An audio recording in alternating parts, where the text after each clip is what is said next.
we just see more gameplay? Well, here you have it. 17 out of 17 possible games at the Intel Stream Masters, and we're going down to the wire. Game 5 in the finals between QG and Ever. I'm not going to put anyone on the spot and be like, who do you think is going to win it? Because I do think it's really hard to tell, unless you feel very strongly about a certain team. QG. Okay. All right. I'm willing to take it. But what do you think, Ever does now? Because they threw that, big curveball of Varus, and it haunted the team so far. It haunted QG for 2 games. And suddenly QG's like, here's the Nautilus. What do we expect to see from Ever? So the thing is, Ever on the blue side now, I feel like they should just prioritize the Tristana, remove the Dr. Mundo. I feel like that should be the plan, depending on QG's final ban, because I still feel Ryze is super powerful, but the problem is Tristana is good into Ryze, so that kind of counteracts itself. So I'm expecting the Tristana first pick. Okay. I hope it gets banned, in all honesty. By QG then? Yeah. All right. Tristana would be a really good ban. First pick the Ryze if it's not banned. The problem is, though, it's like if you ban Tristana, it's like if QG ban Tristana on their side now, they only have 1 ban left. If they ban the Tristana, it leaves the Ryze for the first pick, and then suddenly Ryze is powerful again. But you pick up Lissandra, and you have purple side, so you get double rotation of kind of the overarching OP champions left. Well, the problem here, like if Ever, what I wanted to see from them here as the last ban is Dr. Mundo. Now with Dr. Mundo in the picture, take Liss Mundo if they first pick Ryze. Yep. Can definitely get 2 powerful picks on QG's side now. Really expect Dr. Mundo on the blue side ban, because that is what Ever has been doing throughout this series. Yeah, I wonder if they're just maybe going to take it themselves first. I mean, especially with the Nidalee ban, I'm sure we saw Swift have some success with it today, but it is actually going to be a Varus ban, QG, despite having kind of indirectly banned it last game. Genius. Here's the thing, they put Ever in a position where they have to first pick Lulu right now. Because there's no clear answer to the Lulu. That's why they banned Varus. So they force Ever in a position where, hey, do you want to have Lulu? You have to take Lulu. Now, we're going to take Mundo and Ryze or something. But I mean, we're going to see it, Lulu and Dr. Mundo in one team. If they take the Ryze, that is what we talked about. It wouldn't be shocking at all for QG to take that up. And if they do start their draft with a Mundo and a Lulu, things are going to start looking very grim for them. The thing is, over the course of the series, I actually wouldn't really trust Crazy to put out a good performance enough on Ryze to actually carry the game. Like, it's not like, man, there's like a bad thing, but I think it's better if he just takes a seat back and gives like stronger champions to his other teammates, because he hasn't been on the same level as his teammates, I think. Yeah. One more thing though, sure, Dr. Mundo and Lulu is in the picture, but we've been talking about the Tristana and the Trundle as well. So even though I feel like QG are in the driver's seat in this pick and ban, there are a lot of powerful picks still open for Ever to pick up. But come on, Lulu, Mundo, how are you going to lose team fight? They still have time to mess this up. You never know, but I think the point you're bringing up, I think, is interesting, is the fact that this game, over the course of a best-of-5, has now suddenly devolved into a game of target bans, right? The Varus comes out, the Nidalee comes out, the Victor comes out, the Soraka. I actually prefer this. Pick up, or not Callista, Kindred into a Mundo jungle.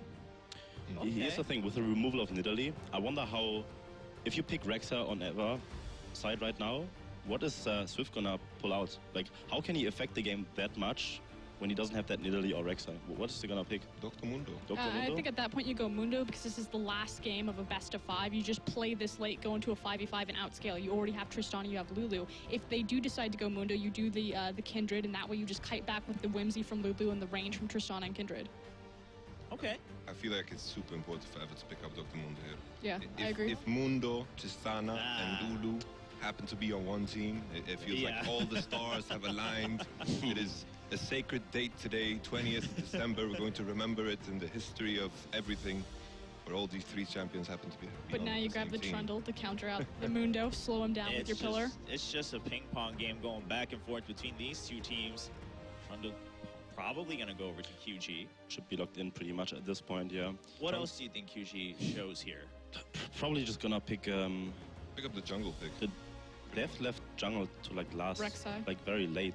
Rek'Sai is still like good, but yeah, I think to just hide a bit more, they should just pick up the Rek'Sai here right now and then have like a bit of early game pressure. You don't need a scaling jungler. You have enough scaling on your team with the Lulu and Tristana. Just pick a fairly early game jungler. Oh. That makes me super happy right now. The earliest finally see it. Yeah. Talk about it finally so much. See this pick. And again, the same idea, the fact that you need to kite back Lunda. Oh. You need to kite back Lunda so you have the pillar. But, you guys did mention the Rek'Sai also probably being a Rek'Sai is a good pick, stable pick. And overall, what do they want to accomplish here right now? Well, the thing is, already Ever's composition is relatively low range, easy to kite. Dr. Mundo, even though he's a powerful stat bot, he doesn't really have any gap closers. Can run after you, but you're not going to catch a Lulu Tristana composition with a Trundle on their heels as well. Yeah, well, it does look like they're going to have to just force something to happen once they go in game. They've already locked in the first 3 roles, and it is going to be that Fiora coming in, more of a powerhouse, a little bit more of a carry role, even though it's not going to be Ryze. Which means the Ryze is going mid lane, yeah. And I feel like the Fiora, yeah, it's a good pick, but I feel like it's almost trying to say, you know, don't pick up Lissandra here, because the Fiora-Lissandra matchup, likewise, taking away the Fiora, so Tristana and Fiora aren't on the same team. We've already seen that V likes to play it. Tristana and Fiora work really well in tandem together, because you start the resets off by dropping that Fiora ultimate and having Trist Goomba stop around the fight. Well, it's gone all the way to the last pick. They've answered each other back and forth each rotation, and now we'll see. I would love to see some early game power here. I would love to see a Renekton, a champion we haven't seen throughout the tournament, but into Fiora, this is a very dynamic matchup, and eventually it's going to be Lulu top. Don't do this. Do not do this.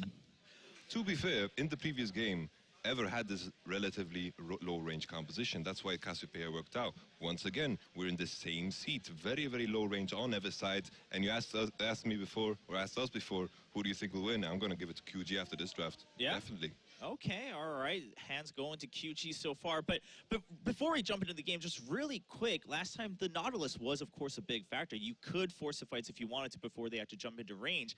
Now you are a little bit at the mercy of Ever jumping into your range. I mean, to be fair, I think Cassio is like really good into Ryze. I think it's like just the answer to match Ryze's mid lane power, because it used to be like a traditional counter matchup and highly favor into Cassiopeia. So that's why I can see the Cassio pick. But yeah, overall, I think QG probably has the advantage here in the draft too. For sure. All right, well, our experts say QG looking real good as we go into game number 5. Can they get the victory? Is it Ever going to make their dream come true? Coming off of a victory in the Kespoka, can they win the Intel Extreme Masters Cologne? Let's find out as we load into game number 5.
Ladies and gentlemen, this is it. Everything comes down to this final game of our best of 5 grand final here for the 2015 Intel Extreme Masters Cologne. It's going to be Ever going up against QG. These guys have been duking it out now over this entire series, back and forth games.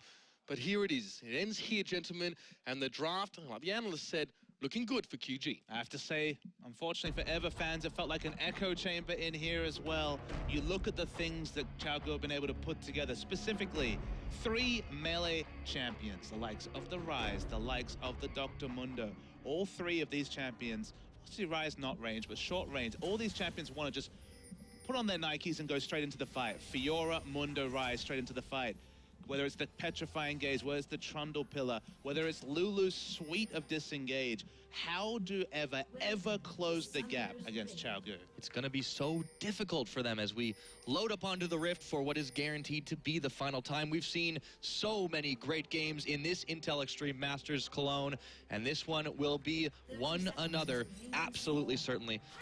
But forever, they have got a massive challenge in front of them. We talked about their draft and how great they have been across this tournament, but QG Reapers have shown up and shown up big and evolved to this level where I don't think anyone can stop them.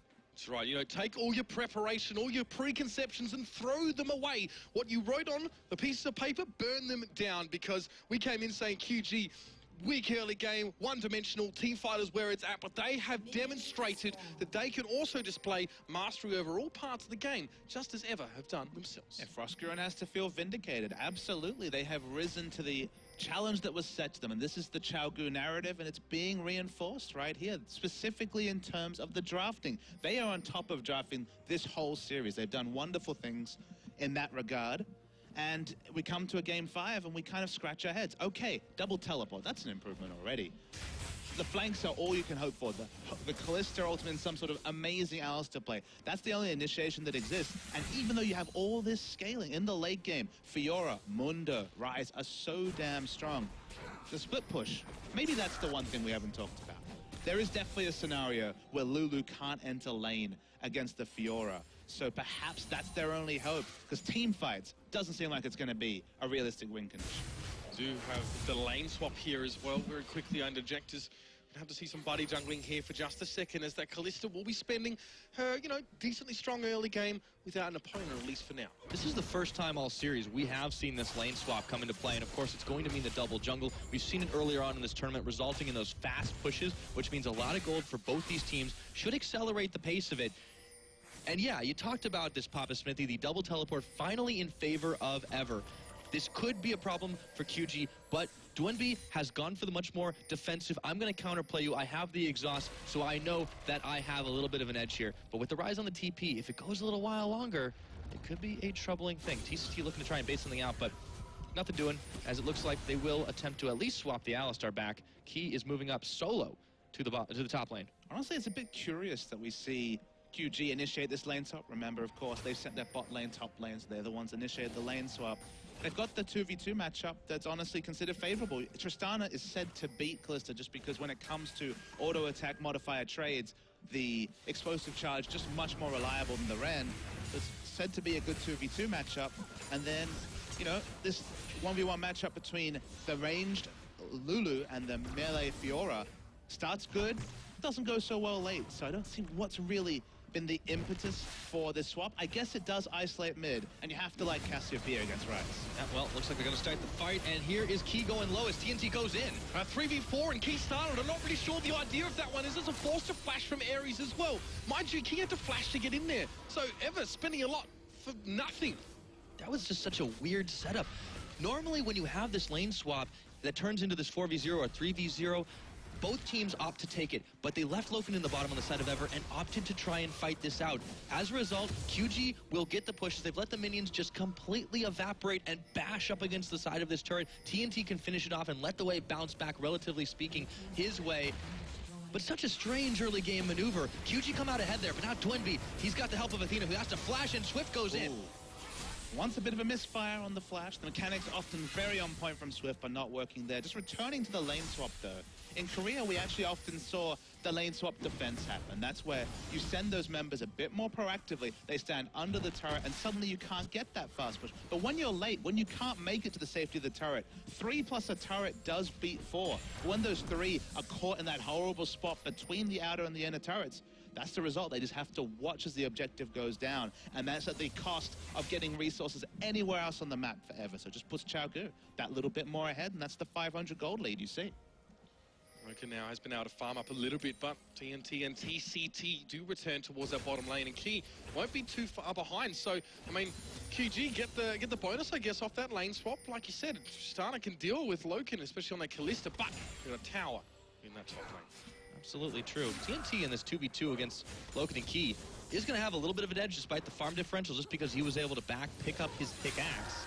So Loken can't check too far into this. TCT may not be in the best position to be able to counter-fight this as well, but I would expect some pressure from Swift to be heading towards the bottom side. Although it's going to be Key going in, and the pillar comes down. Yeah, it's a level advantage for Loken. TNT was only level 4, and Loken wanted to come forward and get some damage across the line. You can see TCT blowing some cooldowns there himself, going in for a quick chomp, and isn't going to be punished for pushing in that deep, but Swift is on his way towards the bottom side. He has crossed a ward, and Key and Loken are ready for it. And the big mistake there was actually a mechanical one. TNT put the explosive charge on a very low health minion, so didn't manage to get any trade damage. So at the end of the day, the pickaxe differential didn't mean anything. In an even trade, the pickaxe will be a big factor, but mechanical misplay means that what should be a lopsided trade actually went just fine forever.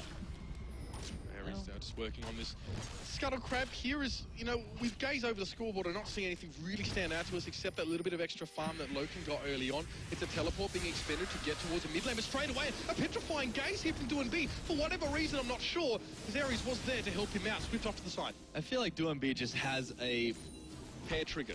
Not even that. He's got his R button stapled down. Every time it's up, instantly uses it. He's out of mana right now, so he's going to have some trouble pushing the waves back. But fortunately for him, they've run out of it on the side of Ever. And even though Aries was there to help the push out, and he's actually going around the side to clear some Rek'Sai tunnels.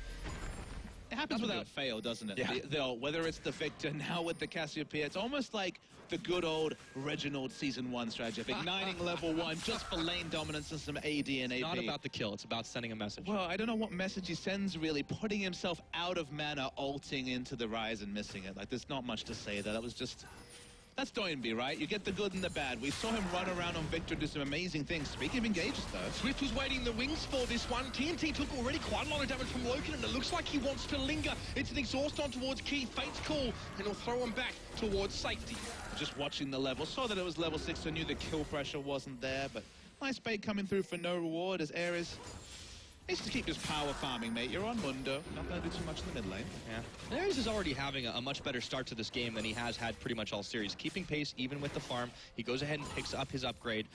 And yeah, at this point, he's not had too much to contend with. He's even been able to get more aggressive. Swift is the one who's playing back this game as he helps out DoinB get this blue buff. But Ares is in the area. They might just turn their attention to mid instead. TCT has also moved up here as well, just for a little bit of extra security, as of course we know how important that blue buff is for DoinB. Unfortunately, Aries didn't have the ability to actually contest that one directly, but still keeping tabs on Swift. He knows where people are right now. Doesn't need walls to spot them out if he checks it himself. Just don't really understand the exhaust coming through from DoinB. I'm trying to think of a scenario where it's useful. Obviously, in a 1v1 can be useful, but the teleport seems to offer so many more options, and just look at the issue that it's been, what, 8 minutes? Only now does he get his tier, much delayed compared to that of Rise, why he was zoomed. That's why he was struggling for lane control. What is a good matchup for Cassiopeia. He's already a bit of a CS disadvantage behind. And it's such an out-of-character maneuver, too. I mean, maybe he's really worried about this Rise matchup or about being ganked, but yeah, the double teleport was so useful throughout this entire series, and you know QG loved to make moves as a team. The Cassiopeia proved to be incredibly useful in those clutch, crazy engages that started 2v2 and ended 5v5. So it just seems so odd that he would take this as Swift is actually forced away from his own red buff. I mean, just think about it in terms of a 5v5 sense. Okay, maybe he's taking a summoner for a team fight. You could use that exhaust on Fiora. How much is it really doing when we're going to talk about the wild growth already having on the team? It just seems like a bridge too far. They've got double exhaust for team comp. They're just doing a bit of poke damage. He casually walks away. Oh, there's a flash. Yeah, no, Key actually went for the headbutt and actually got himself a little bit caught out here. This could be trouble for the man. Playing level 5, doesn't have the ultimate available, and the first blood comes out here for V, and it was off the back of a mistake from Key. Going a little bit too far forward than maybe he should have. Key, the MVP of the Kesper Cup, has been caught twice. We talked about how TCT was out-rotating him in earlier games, doing the same thing again. That was in the reverse matchup. That was TCT on Alistar making things happen to Key's Trundle, and now in the reverse matchup, still TCT on the front foot and being successful in his roams. So many members of QG now looking to push in towards this mid side after that catch they secured on Kiki. But there's not enough minions to really be able to do too much here, and they will actually back away. We haven't talked as much about the top lane matchup. It has been a very even affair this entire game, but they focus on the mid lane. They focus on the bottom side. These are teams that are really trying to accelerate that pace, but again, QG maintaining that lead that they started with the first tower. Last thing you want to do is be giving over that first blood to Lulu as well. As Crazy, you know, was having an okay lane, but definitely wasn't exerting any particular form of dominance, and now even going over towards that Gromp here. Look at Swift. So far forward, wants to jump on Crazy. Now the floodgates maybe just starting to trickle open a little bit. It's very close by, but this is Athena just going for the trade. Again, it's a hand trigger, I'm telling you. Doinb going to come forward though. Twin Fangs are connecting, but not enough to kill Athena. Can't hit the face first petrifying gaze. Athena's able to turn around even through the exhaust quick enough on the fingers. Yes, that was a one trade for Doinb, but at what cost? No summoners burnt on Athena's side, one burnt for Doinb as Swift goes in for Crazy. That's it. The parry does come out, and Crazy actually might be able to turn this around. The grand challenge is laid down, and Swift wants to back away, but the glove is taken off, slapped across his face, and Crazy stands victorious. Great to see how fast Athena was to react to that situation. The moment that he burrowed in, Swift, even with Fash, did not have enough distance to be able to get out. Nice aggressive Fash from Athena. With the Q and the Flash available for Crazy, they were always going to pick up that kill. You're talking about a top lane advantage. Suddenly, Fiora's got one back. Mid lane again, Athena with Doinb as well. That's a tentative little engagement there. Balancing on a knife edge, but Athena actually has been able to give himself a bit of a CS lead here and an assist, but look at this in the bottom lane. It's like a key getting aggressive towards TNT, already at half health, but it doesn't look like Ever have the tools to go and capitalize on that little health differential. Swift wasn't too far from the fight. Looks to be coming in, but he does back away after he noticed, well, they're not going to be pushing too far forward. I'll go ahead and take my Gromp instead. But good headbutt pull from Key here. He has been showing, despite the couple of mistakes, he is still a very, very competent, very aggressive support. And we saw this in the Kespa Cup where he earned that MVP on primarily Bard, but he hasn't had a chance to play at this tournament, and there is a good reason why. Crazy there, just clearing out some wars in V. And look, CS leads here in the mid and bottom lane for Forever do bode well. Of course, V having a bit of an easier time with things up in that top side. We talked about that. They're looking forward. Where's Engage going to come? We're getting closer and closer to the tipping point of the top lane matchup, though. There's just a reality where you're picking Lulu for comp. It's always been that way, whether it was in the Juggermore days or now. So at some point, it will just reach the point where Crazy will be able to 1v1 and then summon the Lulu. So in the early matchup, the harass, the wave clear, pushing him under turret, forcing him to go roam, and of course Swift's pressure has meant that Lulu is ahead, but it's only a temporary thing as Ares. Getting caught out a little bit there, forced to use the Sadism, but again coming forward, it's a petrifying gaze, again not used front on, but Key gets a massive knock-up. 4 people go up, but the grand challenge is laid down, and Swift is trying to scut the way, but he's got 2 behind him. Crazy gets the rapier in, Doinb up around the side, and TCT, they fancy a re-engage. Not a terrible idea. Athena might be caught, but a fate's call from Key, gets the double knock-up, make it another knock-up. This guy's been knocking people left, right, and center, but Doinb, it's caught out of position so far forward, and he will drop down. It's a 3 for 2 and Ever come out on top. Massive moves for Ever as QG make a completely horrible decision to move their way into the jungle. That huge knock-up from Key enabled then to Crazy to come in around the backside off the teleport and knock them all down. A fantastic maneuver, and Ever find themselves up in this game. Yeah, the skirmish power Fiora on full display there, despite the grand challenge not going off, you know, wasn't popped in the end, able to get away with Cassiopeia. Just the consistent mobility you get as you put points into your queue, and the fact that Athena lived for so long, it took a while for him to get taken down. The early power spike of a champion like Kalista mentioned, just free autoing, slowing, getting the Ren stacks in, and such an unorganized fight really doesn't suit, in particular, Cassiopeia, who wants to set up, stand next to her hyper carry, in this case Tristana, and kite backwards. No kiting when you're fighting in the enemy jungle. Yeah, they just didn't have anywhere to go, and they just got over-aggressive. Still maintaining that slim gold lead. It's all from the tower at this point, but they just can't fight the way they do as Cone will signal the end of Keys trying to go forward in this one, but there's no backup there. It doesn't matter. Yes, they have deep vision, but they paid so heavily for it. 3 kills over to this Fiora. That's just going to accelerate that ridiculousness that Crazy can bring. We said that top lane matchup was going to get out of control. You foreshadowed the potential split push to come out from Crazy. That's a decent start for him there. Rune Prison towards Doinb. It's a great code towards Ares. He has to go try and back under towards his turret. So much damage, and he is going to go down. The subjugate ticks, and V comes out with a win. Been a consistent story all series. It's always been about Ares not understanding his role, whether it was earlier on the Rex side not getting the gangs up, whether it was on the Mundo, overestimating his tankiness.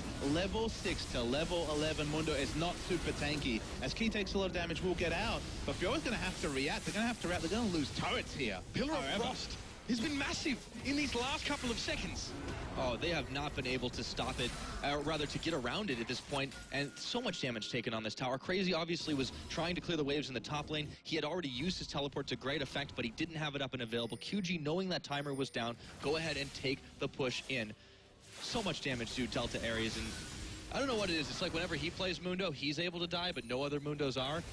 I mean, I guess called unlucky. It's you're choosing skirmishes at level 6, at level 7, at level 8 with just a jungle item completed. That's not Mundo's wheelhouse. When we saw Rush, for example, break out, we thought, okay, not really a Rush champion, but he wasn't really a big factor till much later in the game. He wasn't looking to soak till he hit level 11, and that's the reality of Mundo. Sure, you have some offensive capabilities with the cleaver, perma-slow, and decent damage, but when it comes to defensive, when it comes to his late-game identity, it is not online until a couple of health items, and crucially level 11, are completed. ESC, while having shown that QG should be careful about trying to pick a fight with them, seem to struggle with their options there in towards that middle lane. And again, always a Pillar of Frost coming out. It's a Void Rush as well. So see QG are just congregating around this part of the map here. A few pings here and there. Nothing to come of it at this stage. This might have been the longest game that these two have gone without attempting a dragon, but that could change pretty soon. They're really focusing more on trying to fight each other, which I feel like has definitely been the theme of this tournament overall, even though they have bucked the trend. And of course, they've already made it to the finals. They've made it 2v2 against one another. You have to be so careful when everything's on the line. Everything keeps turning on a knife's edge. QG still in the lead in the gold, despite that massive loss that they sustained in the enemy jungle. However, they're looking to push continuously, and they have the waves in their favor. Dragon Control's definitely been a bit about as slapdash as the pick ban priorities have been over the course of this series. We've seen multiple games where we've had 3 dragons by 22 minutes by one team, and then we've seen games where they're not claimed the first one by 20 minutes. But 17 minutes, that seems to be the magic number for the first dragon attempt at least. But looking at the minimap, it's going to be the first dragon for Xiaogu. Xiaogu will secure that one there as well, and they'll take it if they can. Otherwise, if it's risky, it looks like they won't bother. And yes, even despite that, though, the focus between the mid and the bottom side of the map has been extreme. You can see Crazy now can go top. Of course, V probably doesn't fancy making his way up there himself at this point.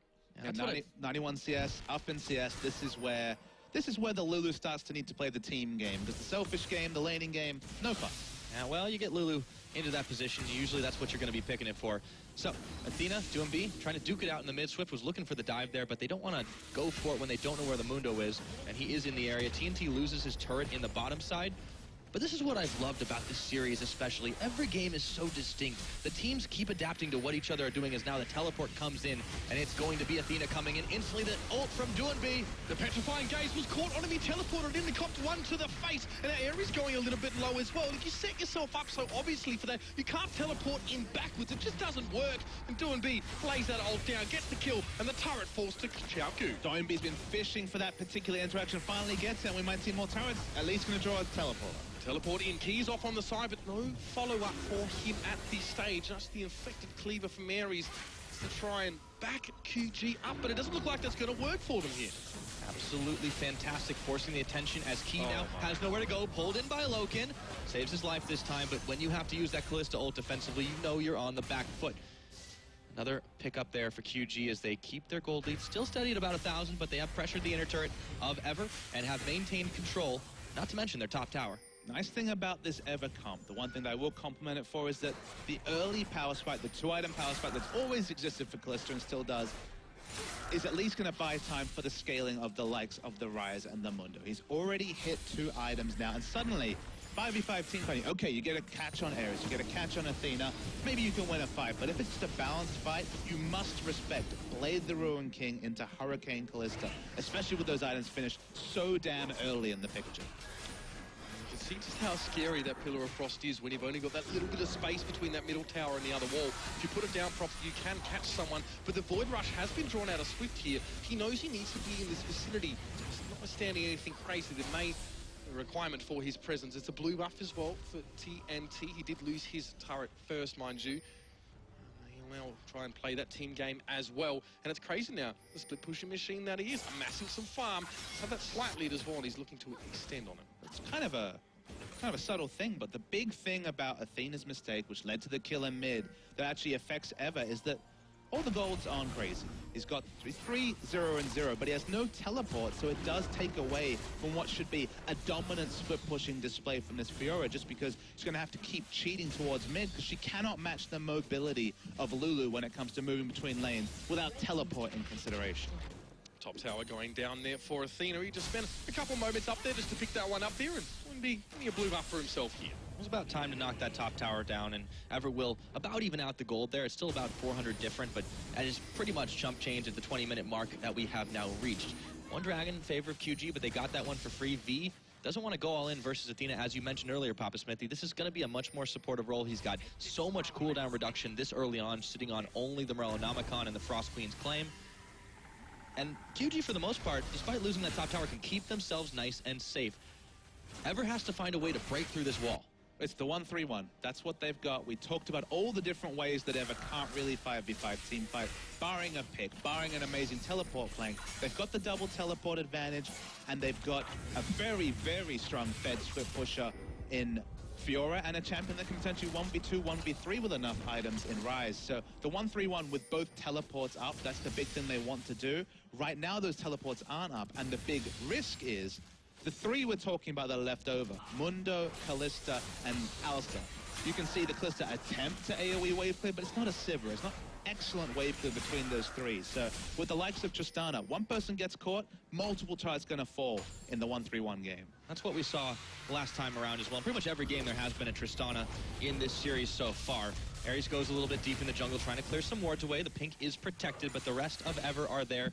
Even if Mundo's caught, he's not in too much trouble now that he's getting a little closer to that level 11 mark. Still not quite there. But still, QG are able to turn this pressure off. They're able to push away in the waves. They need to rely, as Ever does, needs to rely on Crazy to be able to split push this. But despite the teleport disadvantage, QG Reapers are just so great at maneuvering on the map quick enough to stop the push in its tracks. Here's the thing, you're going for the 1-3-1, of course, and, you know, we said that Ever don't have a great amount of engaged potential, so, but a 1-3-1 with those three sort of vulnerable-looking champions on their own is enough to provoke some sort of engage, and that's where ESC can get the fight they're looking for. Yeah, the teleport's coming up soon. You can just see that scenario where a pick comes through. Of course, they have the Trundle, so Trundle can do some very creative things in the mid lane. As we mentioned, there's low wave clear, so there is answers to the 1-3-1, or at least to provoke the teleport. You catch Loken with his flash down, you're going to get the double teleport out. You get that reprieve for 3 to 4 to 5 minutes. Leaving it, though, that's the thing. The exhaust that Doinby take, let's just talk about it for a moment. The only reason to take that is to double down on their team fight supremacy. So that, of course, conventionally will require Ever to double down on Swift Push. So it's both teams understanding win conditions, but they're all in on each one. And the first one to slip will be giving up, probably at minimum, an inhibitor turret. Absolutely, and you know, this is what gives Ever a little bit more information. We've talked about how, you know, some of QG's decisions are just a little bit telegraphed as Ares gets a bit caught up here. That's a lot of damage being burned on him already, though. Level 11, though, got the Giant Spell as well, so able to get away from it. What the QG prioritize, though? They're starting up the Dragon. Want to force a fight here. It isn't being used there for Ares, so he's had to use that to try and sustain back up, and it's only here, and the Battlestar there, the Dragon does go over, but there might be a fight on the back of it, but where is the rest of the ESC? Key goes forward, realizing there's no one there to join him, and he's gonna have to pulverize down to get himself out, but there comes a Pillar of Frost. It's gonna force out the ultimate for Loken. Fate's call to call Key back from a very forward position. Well, let's give Ever credit where credit's due.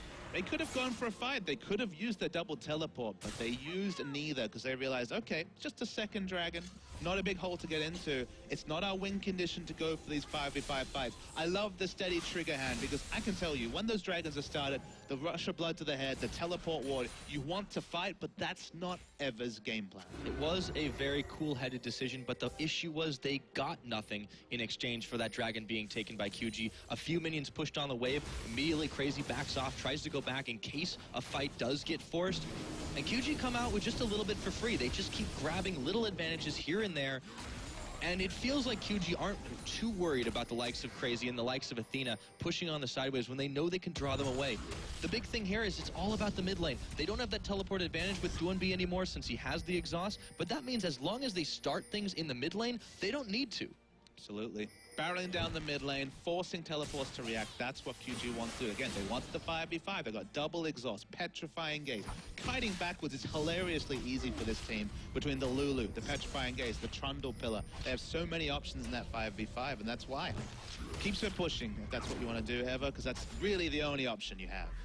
Yeah, well, I mean, ESC looking to extend now further into Chaoku's jungle. Put some wards down to afford that extra degree of safety for those two champions that are doing the split pushing. And we haven't really talked about the Baron that much this game since everyone steered pretty clear of the pit even when the Rift Herald was sitting in it, but there's so much vision coverage around it. Swift is clearing a bit of it out right now, but you can tell, they're looking at this as a potentially extremely useful buff because that will enable their 1-3-1 to get ever so more powerful. One more hit on the turret will do it as they knock down the final outer one, but it has been a slow war of attrition this game. But finally, the globals make a difference. Look who has to saunter to the bot lane in a turret to defend it is Doinby. Doesn't have a teleport of his own, moves out of the way. They get mid-turret, they take away enemy blue. That's the start of what should be a consistent story for at least the next 10 minutes. I have never heard of a snake sauntering, but I do love that description, Papa Smithy. Can I say, I have my moments. Slithering, sauntering, whatever you want to call it. It's Doinby in that bottom side as well, just trying to reduce, alleviate, that's a great word, Mitch. Some of the pressure, obviously, in that bottom side, but Athena's always going to be there just a couple seconds after, continuing to keep that going. And you talked about the story for the next 10 minutes and how that's going to evolve here. I mean, where or when? Both, actually, do QG actually want to go for these fights? Looks like right now, actually, as Crazy gets jumped on. He's going to be exhausted and forced back, and Ares is going to be there, but there's not a lot of support, not even any moral support. He's just going to walk away, of course. Not much that Ares can really do. The flash from TCT going forward. There's Key, there's Loken, but they've already lost one. How are they going to make this one happen for them now? It's going to be a Fate's call to get Key out, and Ares backing away as well, tail between his legs. To answer your question that you put through, of course we saw it on the screen, but it's all about the shot coins, all about keeping the cool head. And now with a member down, multiple fascists down, come and fight us at Baron, because we've got all the answers. Crazy is still 20 seconds away for being on this map here. ESC will be crazy to try and fight it, but maybe that's what's going to happen. It's a petrifying gate. It's Swift coming forward. TNT jumping on in, and Logan gets blown the heck up. The double kill, though, is going to be coming out from Athena. He got there, and maybe the chase is on. Doinby pinned up against the wall. Key is going to get rough and tumble on towards a Cassiopeia, and Athena wants to chase this one as well. Misses the overload, but does get close enough. The Rule Prison goes down. 3 for 1. ESC, one man down. Make the fight happen. Invested so much right now into this fight, into the picking off Loken. They lost everything on the back half of it. Doinby even spent his flash. They were already weakened from the Baron. That was not a great decision because the member that they got down was not as essential as the rest of Evers. Absolutely, and now they're going to start the Baron themselves, Eva. It looked like a smart call with all the variables being talked about, but a magic resist shred being applied by the Baron and the rise damage, it clearly wrecked QG. Be hoping for some kind of miracle steal, but I don't think that's what's going to happen. The Baron will go over towards Eva. They turn things around, and now the pressure will surely start to mount. The seesaw is crazy this game. It's been like a pendulum for this series, but this has been some true seesaw stuff, going one way and then the other. The SWAT calling was what we're going to talk about. We're going to finally see a replay. Remember, magic resist shred coming through, AoE damage coming through, and eventually a rise. He sends them all into the pit where they're stopped up for a minute. All this pressure being exerted onto Swift as well. My goodness, the machine gun activated at just the right part. He went through, the spell rotations were on point. And Rise, look, they don't have an AD carry, but Rise basically functions like an AD carry at this point because consistent damage is what he's all about. Doinby stops there as well to try and put some damage back. He gets room prison. I mean, he was dead. There was no way out there. He thought, all right, turn around for some return damage, maybe try and deny the Baron if Rise falls low enough. It's not the case, and kills are all even. The turrets are close to that, but the Baron is a big advantage swing to Ever. Yeah. Pendulum keeps on swaying, and this time, though, Ever has built up the largest gold lead we've seen for them this game around. It is 29 minutes in. Even if everything else is net even, QG have a lot to worry about in the next 3.5.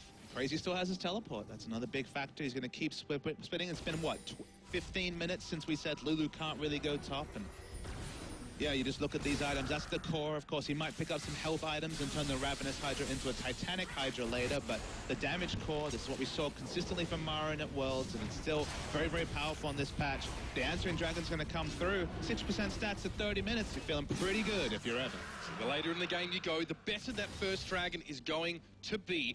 And Athena now as well, taking up his position here on the split push. He doesn't have his teleport quite available yet.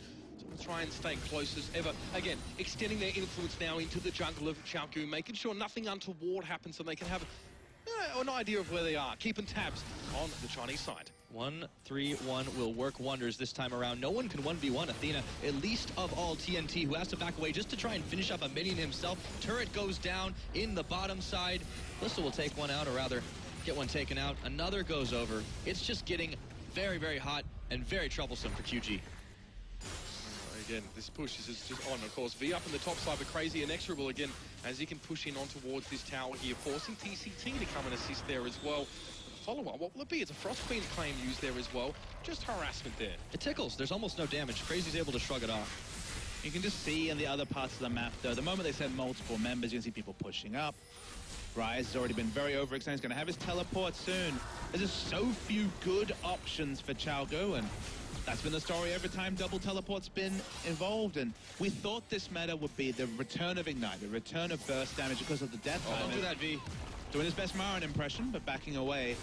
Just the reality. V's just doing his best, but not much you can do in this matchup. And look at the vision forever now in the jungle. They have done their homework. Diligent stuff from them, of course, making sure that they can't be caught here as well. And really, it's quite oppressive for QG to play against. They're trying to shut the door in the face of the Reapers here. And you can really see why they were prioritizing that Baron so heavily and you know, baiting QG into trying to start it, forcing the fight, and then just outright winning it. They've gotten so much off of it. 2 towers, 2 inners. They've nearly knocked down a third up in the top lane, and they get so much deep vision. Some of it's fading away, yes, but QG are licking their wounds, and they're barely able to leave their base. I mean, the deep vision they put down by wards is one thing. This is actually one of the first times in the tournament where we can talk about the minion wave changes, just because you look in the bottom lane, there's a 2-turret advantage, plus the levels are starting to stack up. With that advantage, those minions, they're doing more damage, they're taking less damage, they're going to keep pushing down the wave towards this turret, despite there not being the super minion status. The effect of that is that the minion waves are always deeper. It's more permanent vision down the lane as the monsters put up. They have so much information to ever, and QG are just grasping on the minute bits of information they have left. 32 minutes on the clock, being to be one of those later games that we have seen since the tournament has been very, very fast-paced on this 5.23 patch. Still the split push coming in from the Fiora. Athena is on the top side doing the same thing. Gets spotted out by the ward from B, but no more Baron buff, so it is a bit of a reprieve for the Reapers. However, they need to make a miracle happen here to get back into this game. With both teleports up, though, Doinby's anchored in bottom. They can turn, they have so many options. Okay, there's not a Baron to pick up, there's no easy neutrals to pick up, but map control is being completely taken away from QG. This is just suffocation via the globals, via the pressure, via the Baron from Ever. Look at them pushing up. The battle line has definitely been advanced by a great deal. QG having their territory taken away from them, and then their defensive zone as well is disappearing with it. Look at these movements. I mean, we know Mundo goes where he wants to go, but the rest of Ever can also do that here as well. Flo confronting up here and towards the mid. They're just going to do it. This is a war of attrition. Just chunk these towers down bit by bit. They can keep staying safe as much as they want. They've got the superior move speed, as you say, Uber. And right now, QG, not only have they run out of options, but they've just run out of mobility. They have some scaling on their side. They have a Tristana. They have the Cassiopeia. The Lulu, though, has a lot of the gold here, and that's not really going to do as much, since at this stage of the game, you want to be able to force the 5v5s and Ever just say, nah, we're going to pull you apart as far as we can on this map and force you to react to us. Now that they control the pace of this game, they control the way it's going to end. That's why, as analysts, you have to take a step back and think about things in a non-linear fashion. We were so trained on how are they ever going to fight that we never thought about the fact that the split push was so oppressive that fighting doesn't matter when you've got a Baron advantage. When you have all these other intangibles, there never needs to be a 5v5 fight. It could just be a pick and the game's over. And maybe that's exactly what we're going to see here. Fate's Call comes in and gets 2. Beautiful headbutt from Key, and that's going to isolate Doinby. Oh my lord, TNT is going to go down as well. TCT trying to back away. Double kill for Loken now, and the damage just keeps coming. And they can't roll with the punches. QG, just don't have enough gas in the tank to deal with these push now, and the inhibitors will fall. Absolutely insane. They take one out in the bottom. They don't need the rest of them here. This is going to be it. This is going to be IEM Cologne. Ladies and gentlemen, one Nexus Towers down and counting. And they're going to keep falling. They thought the Cinderella story of winning Kesper Cup was a start. This is the ultimate icing on the cake. Ever, the team that's not even going to make it into champion is going to win IEM Cologne. After everything and all the doubts, we do, of course, have our 2015 Intel Extreme Masters Cologne champions. It's Ever have done it in a massive best-of-5 series. Gentlemen, that will be a series and a series of games, of course, to remember. Stunning stuff from Ever. Get it done in the end. And this is the first time Ever has really looked like mortals. This series, they definitely did show some deficiencies. When they moved away from double teleport, when they moved away from flex picks, there were definitely holes that could be exploited by Xiaogu. Xiaogu's draft in the last looked so strong, but Ever stuck to their guns. They were diligent. They didn't use those